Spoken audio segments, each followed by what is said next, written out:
Hello everyone, welcome to the SAM, that is Study Art Motivation and Education. So in today's video we are going to start a new topic, that is developmental disturbances of structure of teeth, and इसमें हम पढ़ने वाले हैं amelogenesis imperfecta, enamel hypoplasia, dentinogenesis imperfecta, dentine dysplasia, regional odontodysplasia and dentine hypocalcification. So basically tooth के structure में जो भी changes आते हैं डेवलपमेंट के टाइम पे, किसी डिस्टर्बेंस के टाइम पर जो भी कुछ स्ट्रक्चर, टूथ का जो स्ट्रक्चर चेंज हो जाता है उस टाइम पे जो भी डेवलपमेंटल एनोमलीज देखने को मिलती है उसकी वजह से हम उनके बारे में पढ़ने वाले हैं। एंड उनकी वजह से जो एनोमलीज हमें देखने को मिलती है वो ये सिर्फ 6 ही है, that is amelogenesis imperfecta, enamel hypoplasia, dentinogenesis imperfecta, dentin dysplasia, regional odontoplasia and dentin hypocalcification. So आज के वीडियो में हम पढ़ेंगे एमेलोजेनेसिस इम्परफेक्टा के बारे में। And let me clarify this that amelogenesis imperfecta के 2 पार्ट में वीडियोस आएंगे। In first part we are going to discuss about the introduction and classification of amelogenesis imperfecta, then we will go forward and discuss about the whole classification of that, because अगर मैं दोनों एक साथ करने जाऊंगी तो बहुत ही ज्यादा लंबा वीडियो हो जाएगा। सो एंड आप भी एक साथ इतना मत पढ़ो, लाइक ऐसा है कि आप थोड़ा ब्रेक ले लेके पढ़ा करो, so that your mind get fresh. Okay, so coming to amelogenesis imperfecta. So amelogenesis imperfecta see based on, अगर हम सिर्फ इसका बात करें ना, इम्परफेक्टा यानी कि एक ऐसी चीज जो परफेक्ट शेप, जो उसका मेन जो शेप होता है वो परफेक्टली नहीं है। एमेलोजेनेसिस इस इनेमल के फॉर्मेशन को हम एमेलोजेनेसिस बोलते हैं। ओके, यानी कि इनेमल के फॉर्मेशन के टाइम पर कुछ तो भी डिस्टर्बेंस आया जिसकी वजह से वो इम्परफेक्ट हो गया, that is why it is called amelogenesis imperfecta. Now based on this category it is of like, इसको हम तीन अलग अलग नाम भी दिए गए हैं। Hereditary enamel, so amelogenesis imperfecta is also known as hereditary enamel dysplasia, hereditary brown enamel, hereditary brown opalescent teeth. So first of all हमने तीनों में देखा हेरिडिटरी, यानी कि it is an inherent disease. Okay, now enamel पे हो रही है तो इनेमल डिस्प्लेजिया हो गया। और इसमें क्या होता है, इस कंडीशन में जो इनेमल होता है ना वो ब्राउन कलर का हो जाता है और sometimes it gets brown opalescent. So based on those characteristics it is also called hereditary brown enamel and hereditary brown opalescent teeth. Now it can be qualitative and quantitative defect in enamel. There is no systemic complications. Most of the inheritance जो होते हैं वो autosomal dominant होते हैं, autosomal recessive होंगे या तो फिर X linked होंगे.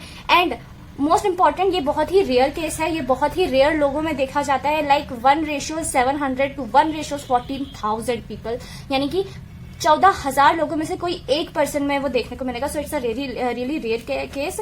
Now coming to the definition, अगर हम इसकी डेफिनेशन की बात करें, जस्ट अ मिनट, अगर हम इसकी डेफिनेशन की बात करें तो it is a group of condition and genomic in origin. Genomic in origin तो हमने पढ़ा कि हेरिडिटरी है, तो it is a genomic in origin which affects the structural and clinical appearance of enamel. Simple.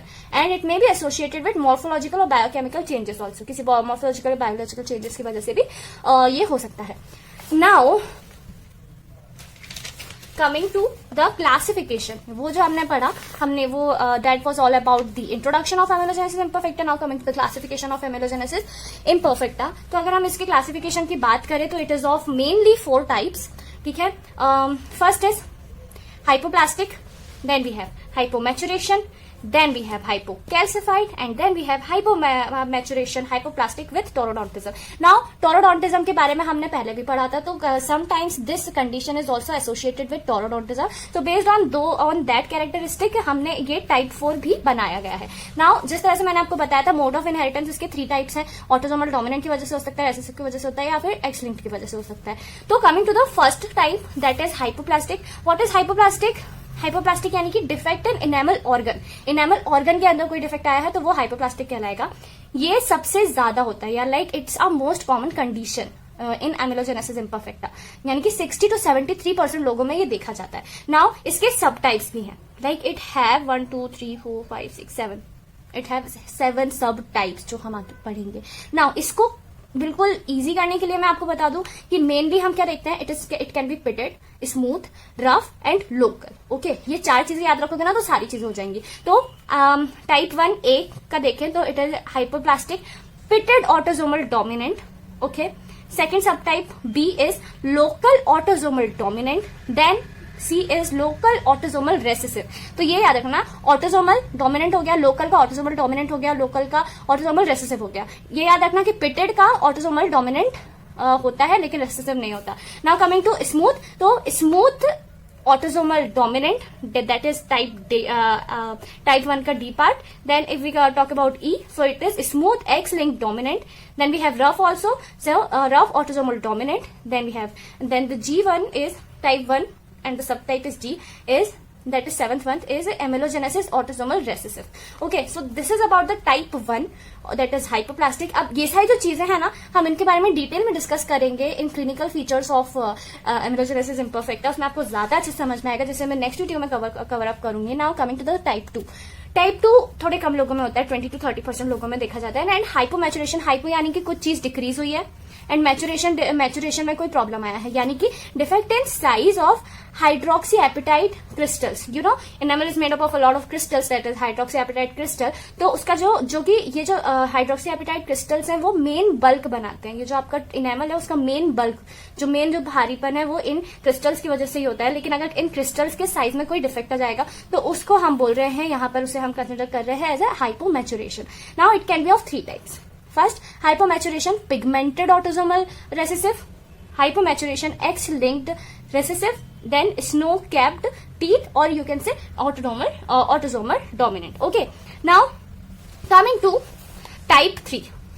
In type 3 what happens, it is just 7%.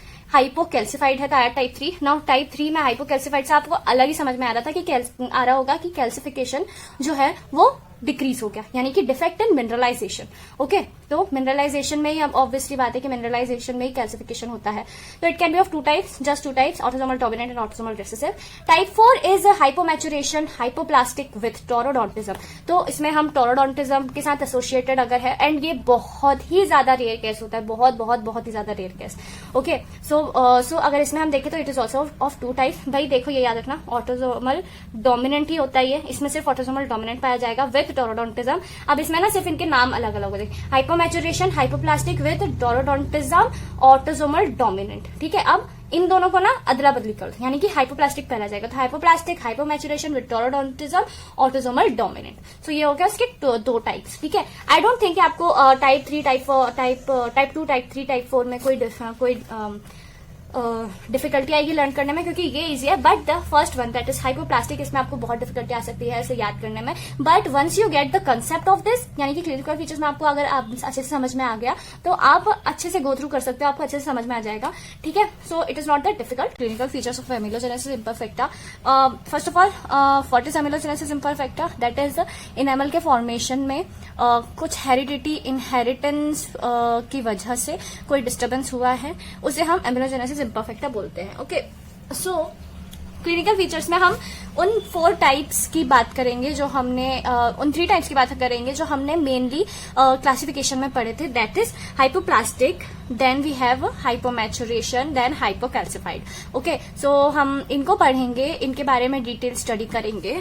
तो coming to hypoplastic, यहाँ पर क्या होगा ना, इनेमल का नॉर्मल थिकनेस नहीं होगा. ठीक है, ऑब्वियसली इनेमल जो है वो उसकी थिकनेस जो है वो बहुत ज्यादा कम हो जाती है. तो it is of 2 types. First autosomal dominant and second is autosomal recessive. और ऑटोसोमल डोमिनेंट में हम सबसे पहले पढ़ेंगे पिटेड. ओके, तो पिटेड जो है वो दोनों डेंटिशंस को अफेक्ट कर सकता है. इसमें इनेमल जो है वो बहुत थिन होगा and do not contact with each other mesiodistally, यानी कि सी इस तरह से टूथ होते हैं. ठीक है, ये वाला जो पार्ट है दिस इज कॉल्ड मीजियोडिस्टली. ठीक है, तो लेकिन ये ऐसे नहीं होंगे, ये दूर दूर होंगे टूथ. ठीक है, दूर दूर होंगे, उनका कॉन्टेक्ट एरिया नहीं होगा. ओके, देन जो न्यू इनेमल इरप्ट होगा that will be yellow white in colour and after exposure to the oral environment, जैसे ही वो ओरल एनवायरमेंट यानी कि आप खाना पीना शुरू करेगा बच्चा, तो वो ब्लैक कलर में कन्वर्ट हो जाएगा.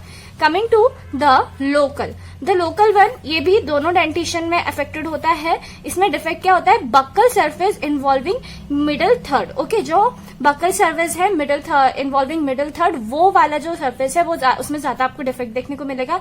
इंसाइजल और ऑक्लूजन में नहीं देखने को मिलता है। इसमें एक और चीज है that horizontal rows of depressions और one large hypoplastic area with hypocalcification adjacent to and below the hypoplastic area. Now coming to the smooth one में क्या होगा, the enamel is thin. See, सभी में इनेमल जो है वो उसका थिकनेस बहुत ज्यादा कम रहेगा। ओके, स्मूथ में क्या होगा, enamel is thin, it will be hard and glossy with smooth surface, बहुत ही स्मूथ सरफेस होगा। ठीक है, 1/4 to 1/8 of normal thickness of enamel. New erupt जो इनेमल होगा that will be yellow, opaque और translucent. Okay, it will give a chalky appearance in interproximal areas. Okay, then its delay in eruption occurs with resorption of tooth in the alveolus. Okay, इसमें eruption का जो delay है वो हो सकता है।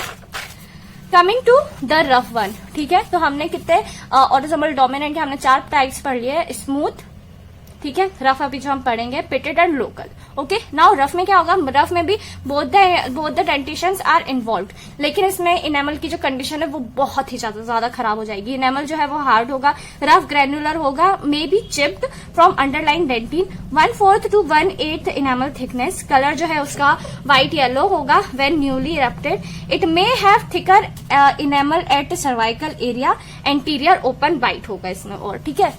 Now coming to the autosomal recessive type. नाउ इसमें क्या होगा, सबसे पहले सरफेस रफ एंड ग्रेनुलर होगी, कलर नॉर्मल टूथ जैसा ही होगा उसका colour. Enamel completely lack of formation, enamel का फॉर्मेशन हो नहीं पाएगा, ठीक है। टीथ वाइडली स्पेस्ड, बहुत ही ज्यादा स्पेस होगा टूथ के बीच में। Then there will be open anterior open bite and number of teeths are missing, बहुत सारे number of tooth will be missing in this case. Okay, now coming to the hypocalcification one.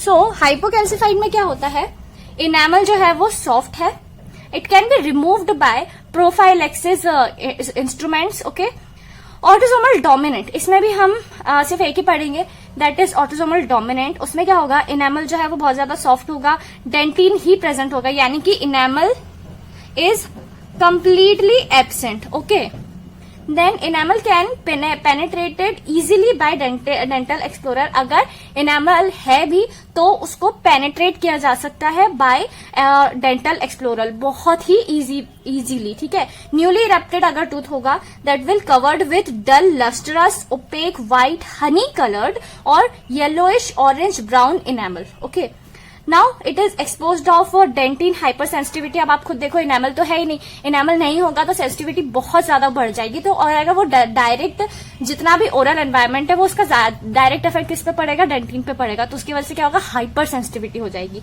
Anterior open bite है इसमें, patient prone to form calculus rapidly, calculus बहुत ज्यादा rapidly form होगा, ठीक है। तो हमने ओपन बाइट 3 जगह पर देखा है, anterior open bite that is rough one hypoplastic में, and autosomal recessive type of hypoplastic, then hypocalcified में भी एंटीरियर ओपन बाइट आपको देखने को मिलेगा। If you want a video of what is anterior open bite, I can make the video and you can watch it, you can comment down in a comment section and we'll have the discussion of that also.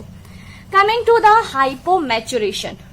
Now hypomaturation में क्या हो रहा है, इसमें हम 2 चीजें देखेंगे, autosomal dominant and autosomal recessive. These are the only 2 types of hypomaturation. तो इसमें क्या होगा, ऑटोसोमल डोमिनेंट में it is common in males, ज्यादातर ये मेल्स में होता है।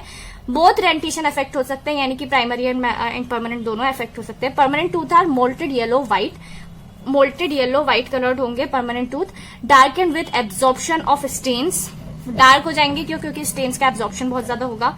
Tooth met at contact point and have normal tooth control. See, हमने हाइपोकैल्सिफाइड में देखा एंड कुछ पार्ट्स ऑफ हाइपोप्लास्टिक में भी देखा कि टूथ के बीच में बहुत वाइड स्पेस था, लेकिन हाइपोमैचुरेशन में वो नॉर्मल टूथ जैसे ही दिखेंगे, ठीक है, यानी कि कॉन्टेक्ट पॉइंट पर वो मीट होंगे। इनेमल नॉर्मल थिकनेस होगा और थिनर हो सकता है, may be. Now primary affected tooth in males जो होंगे, जो प्राइमरी डेंटिशन का जो टूथ अफेक्टेड होगा, उसमें मेल्स में हम ज्यादातर बात कर रहे हैं, क्योंकि मेल्स में ही कॉमनली देखा जाता है ये, तो उसका अपीयरेंस कैसा होगा, ground glass opaque white appearance होगा उसका, ठीक है। Now coming to the autosomal recessive one, दोनों में both the dentition will be affected, autosomal dominant में भी यही था, ठीक है। इनेमल मिल्की शाइनी और अगार ब्राउन कलर होगा, okay. Now it can be more deeply stained on contact with exogenous agents, ठीक है। exogenous agents अगर होंगे तो बहुत ही ज्यादा डीपली वो स्टेन्ड हो जाएंगे आपका टूथ जो है। Patient large amount of calculus, उनके पेशेंट्स में लार्ज अमाउंट ऑफ कैलकुलस देखा जाएगा, क्योंकि कैलकुलस जो है वो बहुत ही रैपिडली फॉर्म होने लगेगा। पिगमेंटेड फॉर्मिंग एजेंट्स भी कंटेनिंग, उनके अंदर जो कैलकुलस के अंदर पिगमेंटेड फॉर्मिंग एजेंट्स भी प्रेजेंट होंगे, okay. Tooth undergo resorption with alveolus, resorption, जब भी रिजॉर्प्शन होता है ना तो क्या होता है, टूथ जो है ना कंप्लीट रिजॉर्प्शन के बाद झड़ जाता है, ठीक है, वो नहीं होता, दांत निकल जाता है, ठीक है। तो क्या होगा, टूथ बहुत ज्यादा रैपिडली रिजॉर्प्शन में जाएगा, तो धीरे धीरे करके वो जो टूथ है धीरे धीरे करके पूरा निकल जाएंगे, ठीक है। Now there is another terminology called snow capped teeth. तो स्नो कैप्ड टीथ अपने को पढ़ना जरूरी है, ठीक है। इसके ऊपर एमडीएस में कुछ क्वेश्चंस आते हैं और आपके वाइवा में भी पूछे जा सकते हैं, ओके। सो ये मैक्सिला में ही पाया जाता है, ओके। दोनों डेंटिशंस में होता है। Varying amount of enamel on incisal and occlusal aspect of crown is present, ठीक है। कुछ अमाउंट ही है जो वो एनेमल का जो प्रेजेंट होगा, कौन कौन सी जगह, ऑक्लूजल और इंसाइजल एस्पेक्ट में प्रेजेंट होगा। And have opaque with opaque appearance होगा उसका, ठीक है। ओपेसिटी अगर हम बोले तो ओपेसिटी सॉलिड होगी, फ्लैग्ड होगी, involve enamel surface, junctional line of opaque white and translucent enamel is sharp, उसका जो जंक्शनल लाइन होगा वो बहुत शार्प होगा। Then the pattern of defect will be, सबसे पहले एंटीरियर्स में आएगा ये डिफेक्ट, उसके बाद पोस्टीरियर्स में आएगा। एंटीरियर्स यानी कि आपका क्या क्या हो गया, central incisors, lateral incisors, canines, okay. Posterior में आपके हो गए प्रीमोलर्स एंड मोलर्स, ओके। तो प्रीमोलर्स और मोलर्स में बाद में जाएगा, पहले एंटीरियर यानी कि इंसाइजर्स और कैनाइन्स में आएगा। So this is all about the clinical features of this anomaly, that is amelogenesis imperfecta. I hope you get all the knowledge about this amelogenesis imperfecta. Here we comes to the end of amelogenesis imperfecta. So from next video we are going to start a new topic of developmental disturbances of structure of the tooth, and that is enamel hypoplasia. Okay, enamel hypoplasia is a very vast topic, so हम उसको धीरे धीरे करके पढ़ेंगे, like it will goes on in 3 parts maybe. So okay, that's it. We'll see you in next video. Till then, thank you so much for watching.